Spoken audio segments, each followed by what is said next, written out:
এটা আমরা মেনে নেব না। এই যে ইসকনের সদস্যরা দেখছেন না আপনারা, বিশ্বাস করেন এরা কিন্তু প্রকৃত অর্থে জঙ্গিবাদী সংগঠন। জঙ্গিদের কাজ ফাসাদ সৃষ্টি করা, মানুষ হত্যা করা। আজ পর্যন্ত এই জালেম সরকারের আলেমদেরকে জঙ্গিবাদের মামলা দিয়েছে। এই 1971 সালের পর থেকে এই পর্যন্ত একটা প্রমাণ কেউ দেখাইতে পারবেন যে কোনো হুজুর কোনো মুসলমানকে জবাই করে হত্যা করছে? এই হুজুরদের কিন্তু জঙ্গি বাজাইছে, কিন্তু আজ পর্যন্ত কোনো প্রমাণ তাদের কাছে নাই। অথচ এই ইসকনের সদস্যরা প্রকাশ্য দিবালোকে মানুষ জবাই করে আদালত প্রাঙ্গণে হত্যা করেছে। কথা বলেন ঠিক না বেঠিক? তার কিছুদিন আগে চট্টগ্রামে পাহাড়ের মধ্যে বন্ধু জবাই করে খেয়ে রান্না করে ফেসবুকে এসে বন্ধুর গোশত লাইভে এসে খেয়েছে, ওরাও ইসকনের সদস্য। আপনার ভারতের দিকে তাকান, লক্ষ কোটি ওদের দেশে হিন্দু সনাতন ধর্মী মানুষ আছে। বাবরি মসজিদ ভেঙেছে কারা? সনাতন ধর্মী লোকেরা ভাঙে নাই, সাধারণ হিন্দুরা ভাঙে নাই। ওই বাবরি মসজিদ ভেঙেছে ইসকনের সদস্য যারা। আজকেও এই বাংলাদেশে ফাসাদ সৃষ্টি করছে কারা?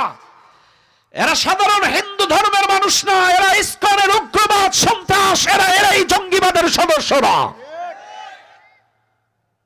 আমাদের দেশে সাতক্ষীরায় অনেক জিহাদি বক্তা আছে, গোটা বাংলাদেশে অনেক জিহাদি বক্তা আছে। এরা সারা বছর বলতো, ওয়াজ করতো, এরা মুসলমান না, আওয়ামী লীগ মুসলমান না, ছাত্রলীগ মুসলমান না।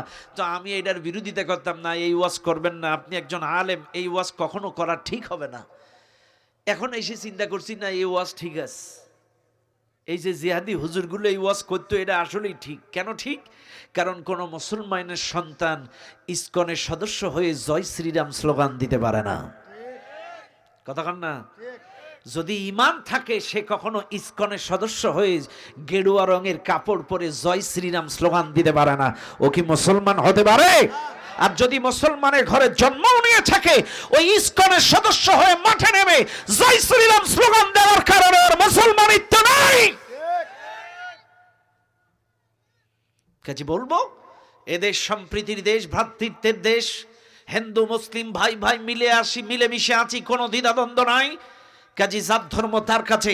তবে এই দেশে ফাসাদ সৃষ্টি করার চেষ্টা করলে, এই দেশে অশান্তি সৃষ্টি করার চেষ্টা করলে, এই দেশে অন্যায়ভাবে মানুষ হত্যা করার চেষ্টা করলে, এই দেশ নিয়ে কোনো ষড়যন্ত্র চেষ্টা করলে, এদেশের মুসলমান 71 সনে রক্ত দিয়েছে, 52-তে একবার রক্ত দিয়েছে, 48-এ একবার রক্ত দিয়েছে, 5ই আগস্টে একবার রক্ত দিয়েছে। দরকার হলে আবার তারা ডিসেম্বরে রক্ত দিয়ে দেশটাকে নতুন করে স্বাধীন করে এ দেশটাকে সন্ত্রাস জঙ্গিবাদ মুক্ত করবে। কথা বলেন ঠিক না বেঠিক?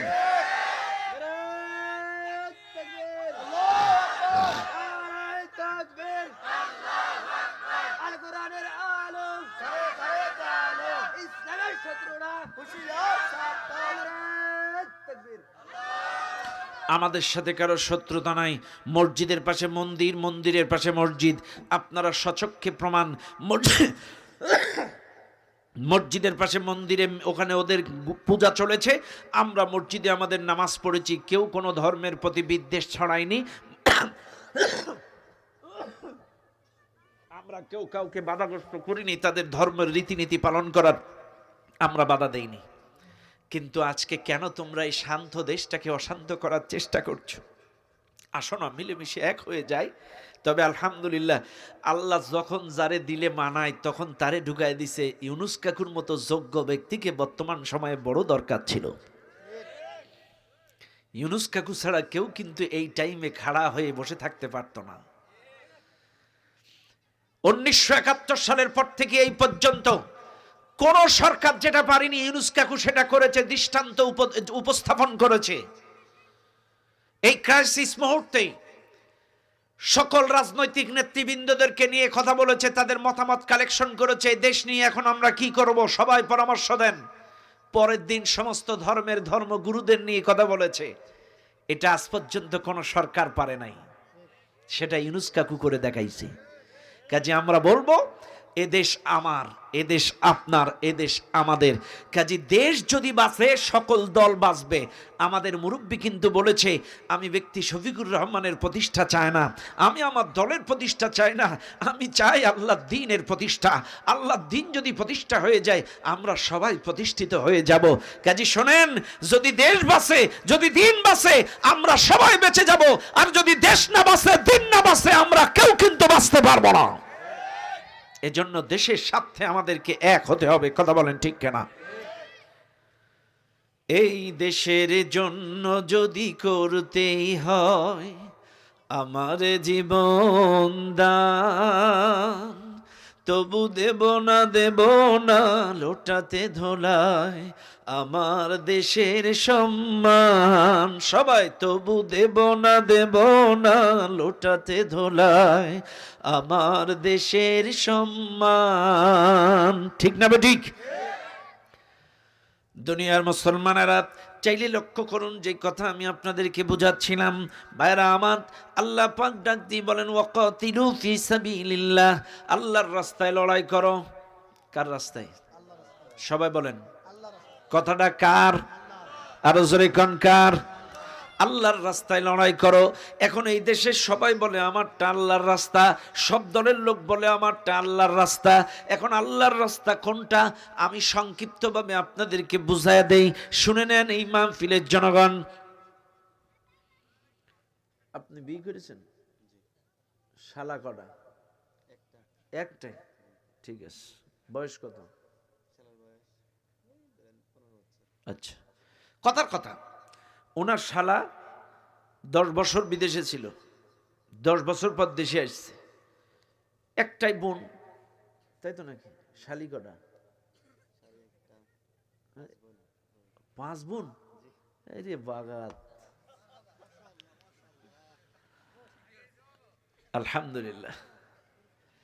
খেয়াল করেন, আমার ভাই একটাই শালা সিঙ্গাপুর থেকে এসে ওনার বাড়িতে বেড়াইতে আসছে। এখন ওনার বউ বলতেছে বাজারে যাও একটা ইলিশ মাছ আনো। কার অর্ডার? হোম মিনিস্টারের অর্ডার। কার অর্ডার? এটা কিন্তু আমার কথা না, হাদিসের কথা। কারণ শেষ জামানায় কিয়ামতের পূর্বে, কিয়ামতের আলামত, পুরুষগুলো সব স্ত্রীদের অনুগত হয়ে যাবে। স্ত্রী কথায় উঠবে, স্ত্রী কথায় বসবে, এটা কিয়ামতের আলামত।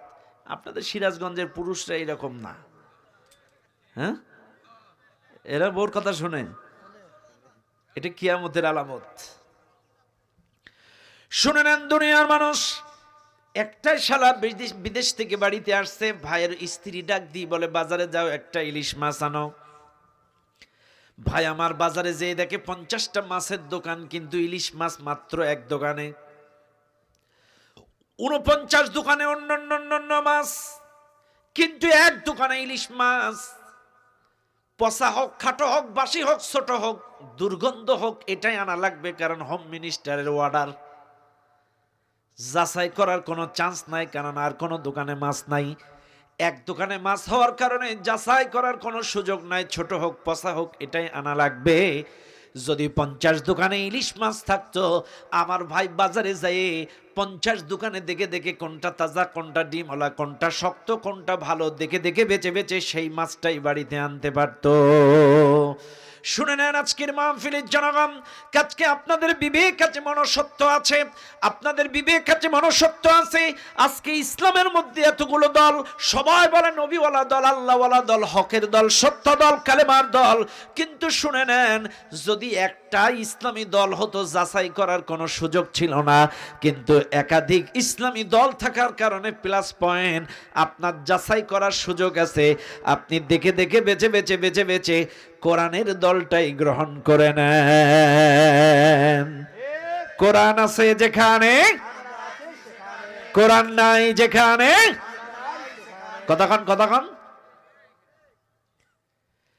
চলে মনে রাখবেন, কোরআন আছে যেখানে আমরা আছি। যদি কোরআনওয়ালাদের সাথে থাকেন লাভ না লস, কোরআনী আন্দোলনের নেতার সাথে থাকেন লাভ না লস। শোনেন, কোন মানুষ যদি ইসলামী আন্দোলন করে, কোরআনী আন্দোলনের কর্মী হয়ে যায়, তার নেতার সাথে যদি চলে, কোনো আল্লাহওয়ালা কোরআনওয়ালা নেতার সাথে যদি চলে, তার নেতা কি করবে? তাকে একটা রিপোর্ট বই হাতের মধ্যে ধরায় দেবে, হাতের মধ্যে রিপোর্ট বই ধরায় দিবে। এই রিপোর্ট বইয়ের মধ্যে 5 ওয়াক্ত নামাজ পড়ছো কিনা, তুমি দৈনন্দিন কোরআন পড়ছো কিনা, তুমি দৈনন্দিন হাদিস পড়েছো কিনা, দৈনন্দিন মানুষকে দ্বীনের দাওয়াত দিয়েছো কিনা, দৈনন্দিন মানুষকে টার্গেট করেছো কিনা, ইসলামী সাহিত্য পড়েছো কিনা, একটা রিপোর্ট বই তোমাকে তুলে দেওয়া হবে। এবার আপনারা শিক্ষিত সুধী সমাজ বুকে হাত দেন, কোন একটা সাধারণ মানুষ যদি 5 ওয়াক্ত নামাজের রিপোর্টটা ঠিক মারে, দৈনন্দিন কোরআন পড়ে, দৈনন্দিন হাদিস পড়ে, দৈনন্দিন মানুষকে দ্বীনের দাওয়াত দেয়, একটা মাস যদি আমলনামা রিপোর্ট যদি ঠিক মতো রাখে, মাস শেষে তার মুরব্বী, তার আন্দোলনের নেতার কাছে তাকে এই আমলনামাটা জমা দিতে হয়। আমল যদি ভালো হয়, মান ভালো হয়, আমল যদি খারাপ হয়, তোমার কর্মৃত্ব বাতিল হয়ে যায়। এই জন্য শুনে নাও, সৎসঙ্গে স্বর্গবাস, অসৎসঙ্গে সর্বনাশ। ভালো মানুষের সাথে, কোরআনওয়ালার সাথে যদি থাকো, তোমাকে দারসুল কোরআন শোনাবে, দারসুল হাদিস শোনাবে, তোমাকে নামাজি বানাবে। আর কোনো মাতাল লম্পট 2 নম্বর চরিত্রহীন মানুষের সাথে যদি চলো, তোমাকে পার্কে, গার্ডেনে, গানের বাজনায়, আতিম আসলামের অনুষ্ঠানে নিয়ে যাবে। কথা বলেন ঠিক না বেঠিক? কারণ আল্লাহ পাক বলেন, ইয়া আইয়ুহাল্লাযীনা আমানু লা তাত্তাখিযু আবাআকুম ওয়া ইখওয়ানাকুম আউলিয়া ইন ইসতাহাব্বুল কুফরা আলাল ঈমান ওয়া মান ইয়াতাওয়াল্লাহুম ফাউলাইকা হুমুজ জালিমুন। আল্লাহর কোরআন বলে, তোমরা তাদের সাথে বন্ধু বানায়ো না যারা ঈমানের চাইতে কুফরিকে বেশি পছন্দ করে। আমি আবারও বলছি, আবাআকুম, সে যদি তোমার বাবাও হয়, ওয়া ইখওয়ানাকুম, সে যদি তোমার ভাইও হয়, এদের সাথে বন্ধুত্ব করা যাবে না। কেন করা যাবে না? যদি ঈমানের চাইতে কুফরিটিকে বেশি পছন্দ করে।